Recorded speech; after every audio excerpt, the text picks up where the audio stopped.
What's up? It's Nick behind the camera.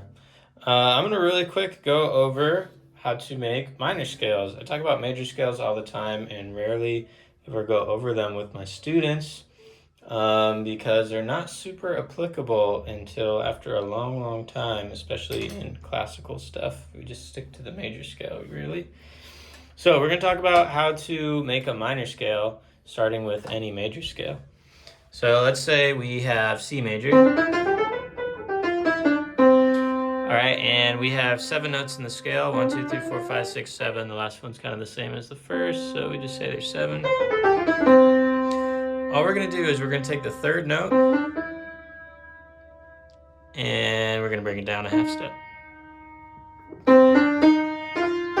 And we're also gonna take the 6th and the 7th note and bring those down a half step as well. So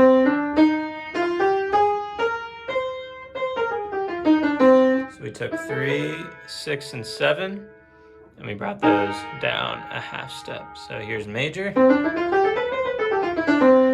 and minor.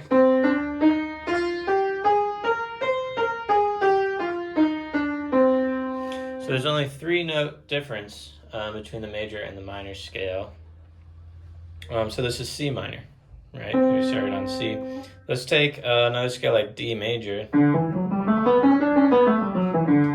And let's do the same thing. So we're going to take the 3rd, the 6th, and the 7th, and we're going to bring those all down a half step.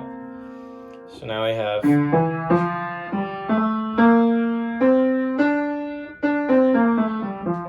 So now all of a sudden we only have 1 black key. Let's do one more. How about G? So G major we know only has 1 black key up there.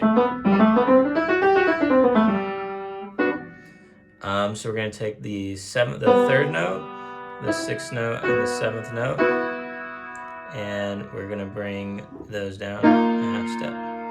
So now we have these notes that we have to pay attention to.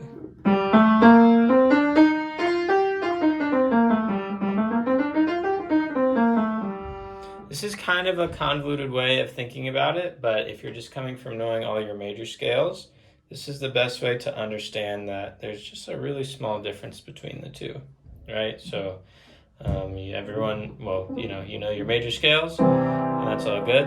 So all you do is you take the 3rd, the 6th, and the 7th, you bring it down a half step, and that goes with any scale. So let's say F sharp. Take the 3rd, the 6th, and the 7th, and bring it down. And you got your minor. So that was F sharp minor. Cool. Hopefully that makes sense. See ya.